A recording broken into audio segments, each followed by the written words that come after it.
boleh nampak TV. Aloha, good morning to you and welcome. It is the second hour of Tracks Momentum, and as you know, in the second hour, usually we bring you special interview features. Today's a Tuesday, so it's W Talk, and it's a very special W Talk because joining me in the studios is a woman who actually brings the world of silent communication to life with her hands. You know, she bridges gaps, she tells stories without a spoken word, and she ensures that everyone, including the voiceless, have a voice. And she is none other than a sign language interpreter who goes by the name Miss Tan Lee Bee, and she's given me the privilege to call her Lee Bee. So without further ado, let's welcome her to the studios. Good morning, Lee Bee. Good morning, Anil. How are you? Good, great. Thank you for inviting me. The pleasure is ours. The pleasure is ours. I am so used to seeing you at the bottom right-hand corner of the TV screen whenever I watch news, and I only am used to seeing you sign. And today, finally, just like putting a name to the person, you've put a voice to that personality of yours. And I am very excited to have this conversation with you. Yeah, me too. All right. You know one thing? Everybody asks, can she talk? I think she's deaf, right? I say, no, I'm not deaf. When I start talking, I don't stop. Of course. That's the worst thing. I never stop. I start talking, I don't stop. So tell us about yourself. Give us a snapshot of who you are, where did you grow up, your upbringing, and how you came this far. Actually, I'm from a very small kampung in Labis, that is under Skamat, district of Skamat.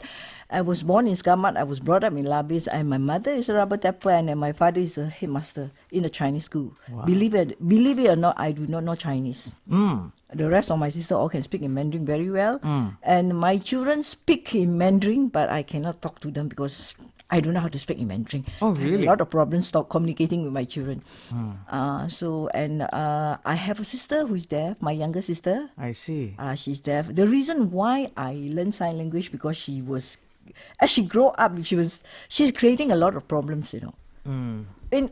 As a child, everybody, whatever you want, everyone can give it to you because it's all small. Your needs and your desire is all very small, right?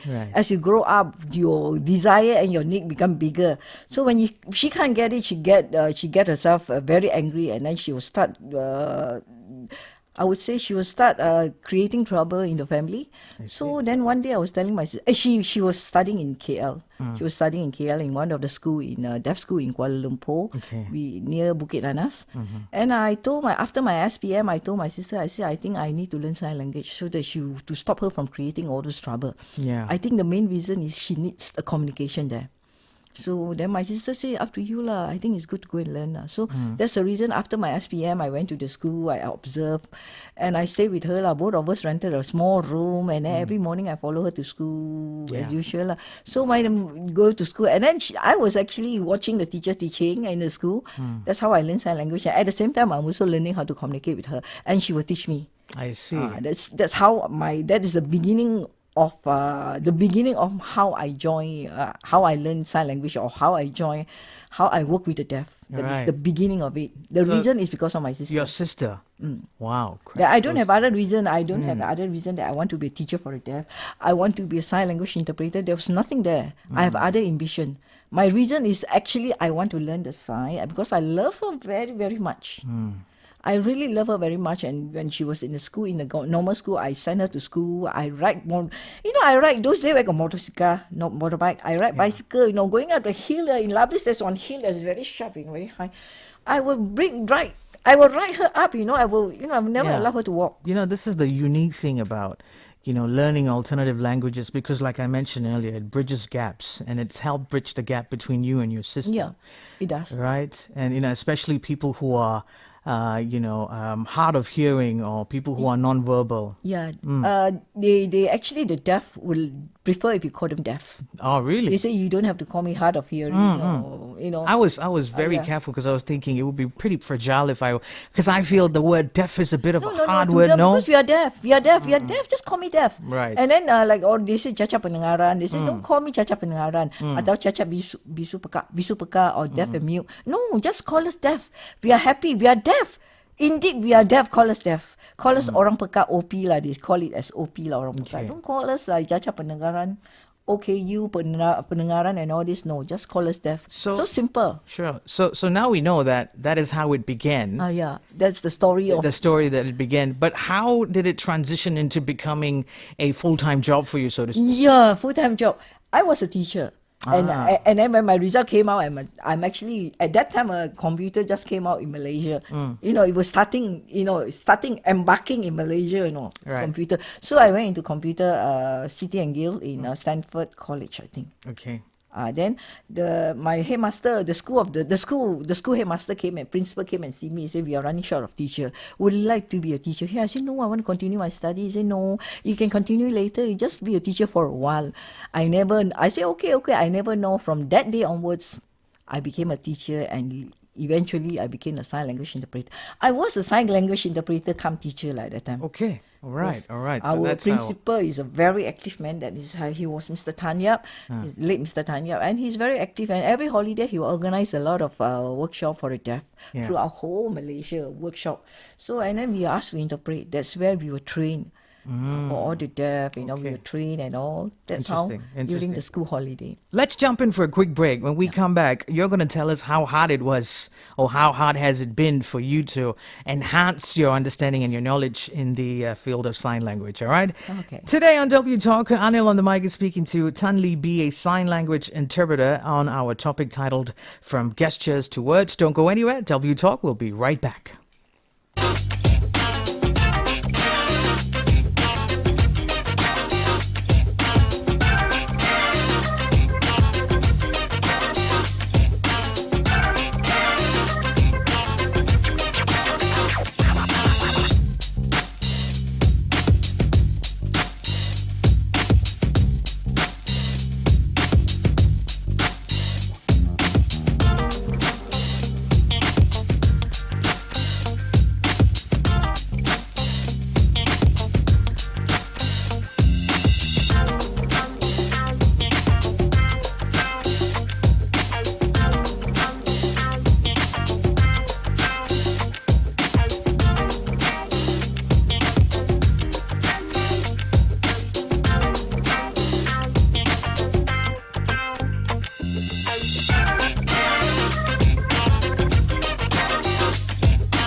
Good morning, everybody, and welcome back to W Talk on TRAXXfm Momentum. My name is Anil on the mic, and today I'm not alone in the studios.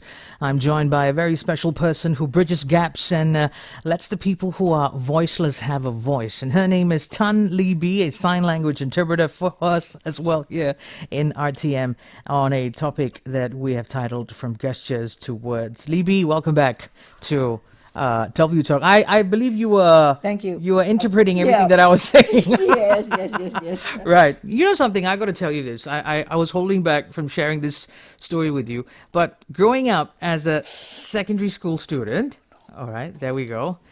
My school had a special class for students who were deaf and dumb. Deaf. Yeah, deaf. And I correct myself, sorry. And every morning on Mondays, when the assembly is going on, we would have a teacher from that classroom who would interpret everything that the headmaster, whoever who's speaking, and translate that for the other students who are deaf. And then that inspired me actually to learn sign language. Oh, that's good. It took you a while to finish that one, yeah. So I actually, yeah, when I was, let me see, Form 1, it took me a while to learn a couple of things, a couple of gestures. So the first few things I learned was, correct me if I'm wrong, thank you. Thank you. That is actually the way that you're signing is actually coded Bahasa Malaysia. Ah. So that coded, that means you use every words. Right. Like for us, we are using for the deaf, we say thank you. Thank We you. don't say terima kasih. Terima kasih, So when we say thank you, it's actually for the deaf, they sign thank you. They won't. Thank you. If you sign terima kasih, you have to use it in school because you are learning language. Languages, right. And I know this is everyone mom, you have the same father, mother, mother. grandfather, Grandfather double grandmother, great-great-grandfather. great-great-grandfather, Many times. computer. Up. Oh, up. Okay, computer. And then I realized that it was so complicated for me to learn all of these things. And the first thing I mastered were the letters. A, B, C, D, E, F. That's right. So, and then I developed this one way to communicate with the students who are deaf by spelling every word out. Okay. So if I was to ask them, have you had your lunch? I would say AWAKSUDAH. Well, your spelling is really good. Yeah. That was good. And that's when I realized, a teacher corrected me and said, if you want to come by as someone who is polite, you got to be slow when you are transitioning from each letter. Talk to us about that. Yeah. Actually, if you want to ask a deaf, right? Yeah. You sudah makan kan? Just say eat. You don't have to say lunch because at that moment, very moment, let's say it's about 2:00. You say, have you eaten? That means it's lunch. Right. Let's say you're going to ask the deaf, have you eaten? That means it's dinner. It's night, right? It has to be dinner. Right. If you're going to ask the deaf, have you eaten? That means it's breakfast, right? Because it's morning. You are meeting the person during that morning, right? So have you eaten? You don't have to say lunch, breakfast, lunch, unless you say yesterday. Remember your lunchtime? Then it's a different thing. I see. At the moment, present tense, you just say. And normally when you spell, you got to make sure you don't go too fast. Yes. So sometimes the deaf go too fast, because they're so used to it. Yeah, they're like... So I because when I'm doing VO, I got to say not too fast. Right. But if you know the topic, roughly, you just look at a few words in front, you know roughly what he's trying to say. Yeah. If let's say you know the topic, you're so used to the guy, to the deaf that you have been interpreting for him. Yeah. So just like side tracks, TR, I already know TRAXXfm because I know what he's going to talk. TRAXX. You don't have to say X to just draw the line. Just X. X. Right. So then I will even TR also I know is TR. I know already. Right. TRAXXfm because I'm so used to communicate. I used to interpret for him.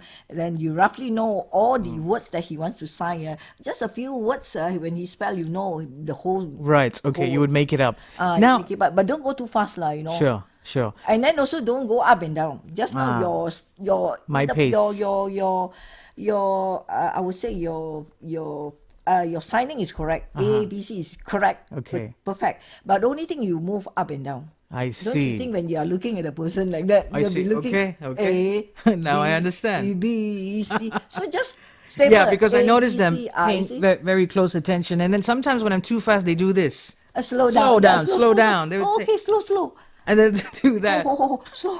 Yeah. But again. Yeah. So Ms. Libby, I want you to give us a picture now. How has the journey been? So when you decided, okay, this is what you want, this is the path that you want to take, what are some of the things that you did to enhance your knowledge? Actually, to tell you frankly, I've never been for any basic sign language class.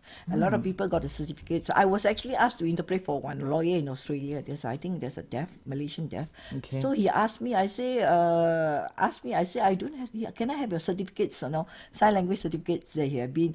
I say, I've never attended any classes. Even the basic class I've never attended because I mix with the deaf. I already know the basic. And after that, eventually when I start teaching the deaf, I was sent to teach sign language everywhere. So there and there I meet a lot of many deaf people. So when I mix with the deaf people, I actually start learning their culture. The deaf culture, the deaf signing, every time when I talk to them, I don't open my mouth, I just shut up. And you think what you want to talk. When you want to talk to the deaf, you think, okay, I want to tell you, have you eaten? Makan sudah. Finish. That's why I don't have to think, have you eaten? No, I don't have to start every sentence. Right. You think what you want to tell the deaf. Okay, I want to ask them, something like, why you're not working? Why you're not working today? I want to ask. So you work. Right. That means my expression show you. You just simplify. It's their language. Yeah. Because it's their language. You see, like we cannot direct translating from Chinese to Bahasa, right? So of course Bahasa got their syntax and. It's like when you're speaking to someone who can speak, instead of saying where are you going, go mana? Where? Actually go. You see the question is where, and then. This is already a question there. Right. So now you see like for the deaf, some of the deaf they say, huh. What this is not the Chinese sign? Yeah. This is the Indian, right? They used to do it, right?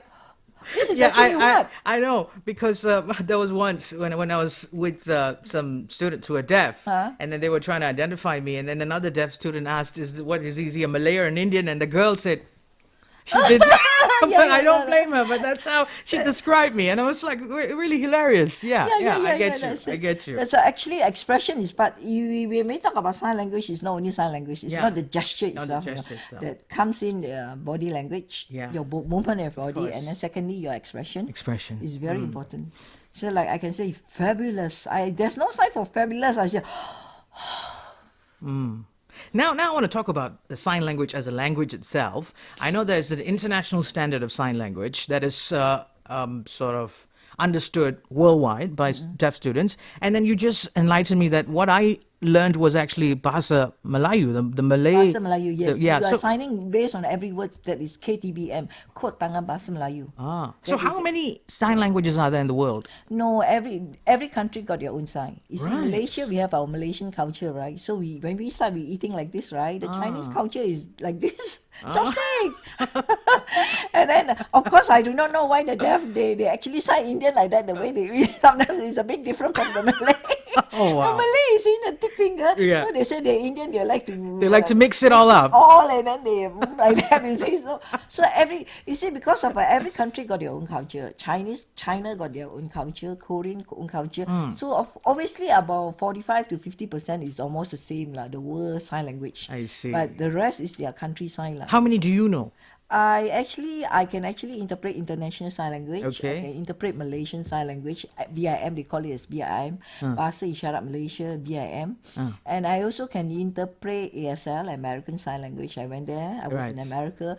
And I also can interpret KTBM. That means every word it depends on my clients. Sometimes when I look at them, I say I look at the one they are highly educated and they are not born deaf. They became deaf quite maybe after 15 years old or 13 years old. They already have the language Bahasa Malaysian. So they prefer you to sign word by word. Word by word. So you have to actually sign word by word. You have to use KTBM. So it depends. Those you see them the way they sign, you see the way they sign, they are not definitely they are born deaf. So that is straight to the point. There is their language. Some of them are so professional, they can sign completely just with one palm. They can just completely have a conversation. Sometimes when we are driving, they'll be like, doing this. I tell you one thing, when you're driving a deaf, I tell you, it's so dangerous. They will expect you to see them. They never stop. I know. When you're driving, wait. My friends in school, they wanted me to always have eye contact, and they would tap on my shoulder. That is their culture, yes. Yes. You have to look at them. Eye contact. That, you sign eye contact. Yeah. Wow. So you see that if you don't look at them when you're signing, they say it's disrespect. Right. I don't mean any disrespect. Let's jump in for a quick break, Ms. Tan, and then when we come back, we will continue with our conversation.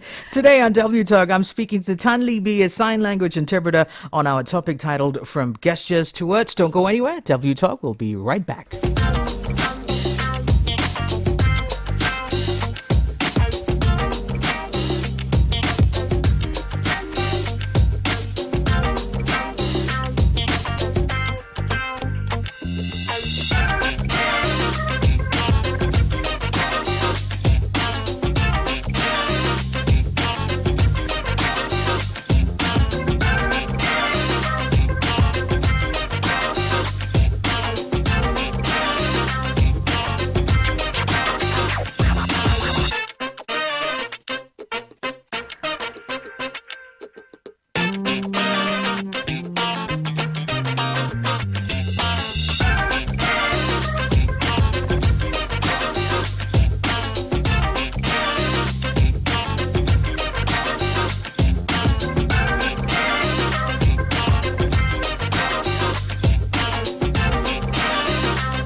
Good morning, everybody. Welcome back to W Talk on Tracks Momentum. My name is Anil on the mic, and I have to admit that today I'm feeling ever so young all over again because this conversation has just taken me back to a day when I went to school with dark green long trousers and white shirt with a empty bag, just a couple of exercise books, and I just had such great time mixing with my friends who are deaf.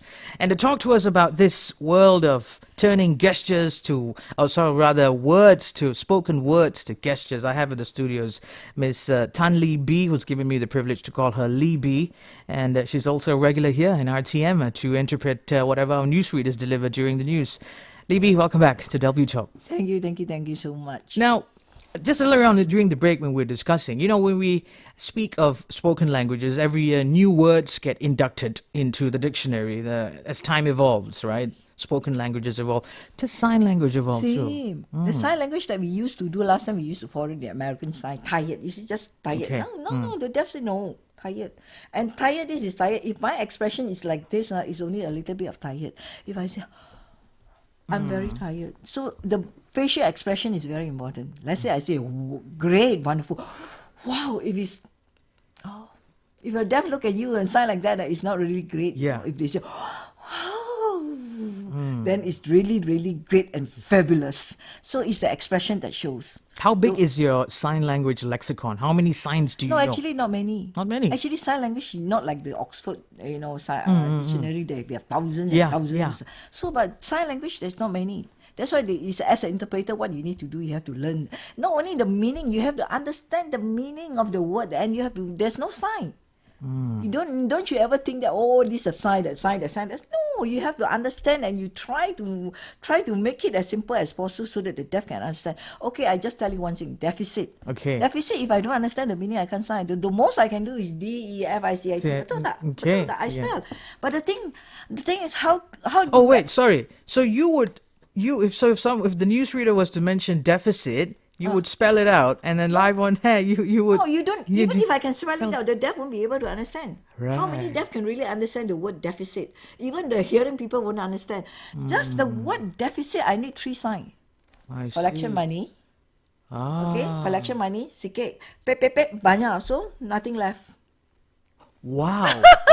So Wow. you really have to understand the meaning. It's So not, you are dichotomizing the entire word, so Yes, someone who's and watching so- knows that it's a decrease in yes. value or something.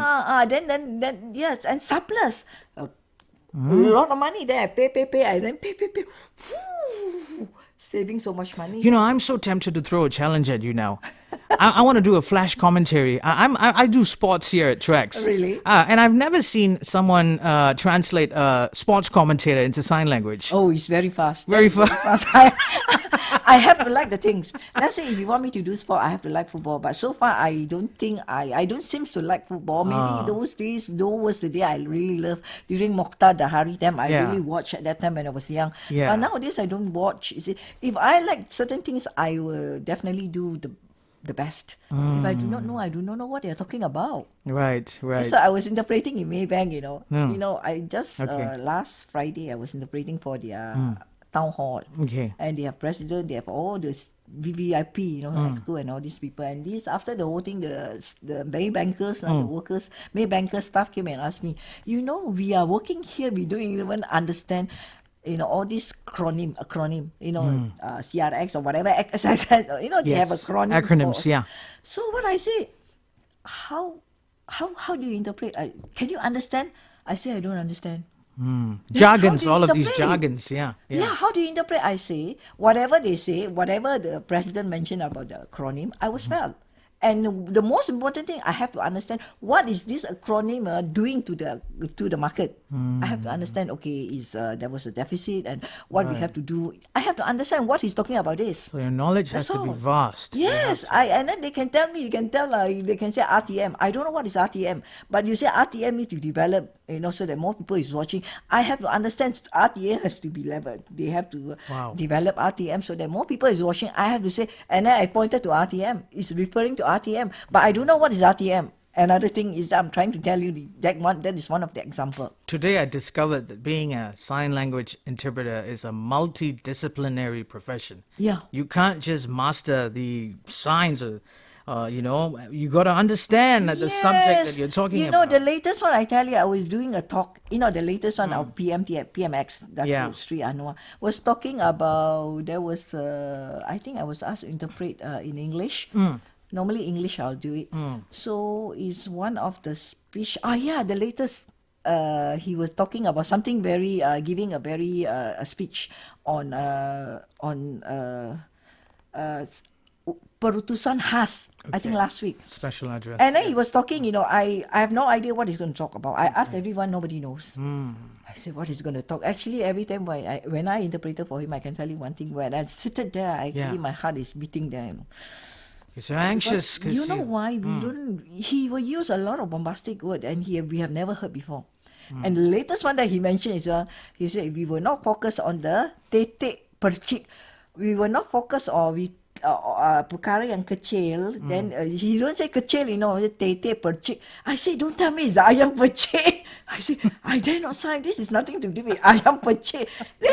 I say, no. And then he follow up with the sentence. He say, we are concerned, kita akan memfokuskan kepada perkara yang lebih besar. Oh, then I said, shit, he's talking about perkara yang kecil.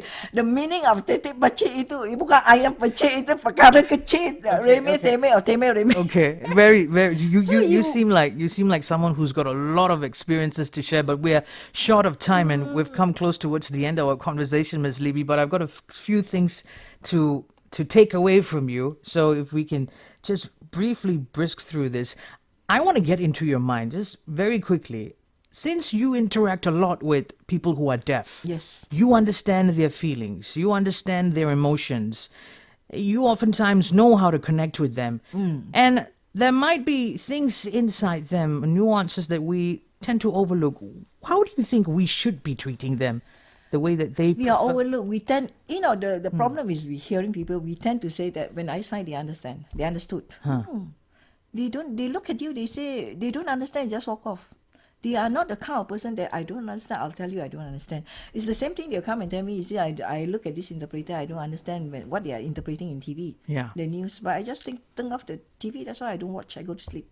Okay. They don't care. And they like people like us, kita short sendiri, some of the interpreters, sorry to say that, they short sendiri. They sign, they assume that the deaf could actually understand, But no.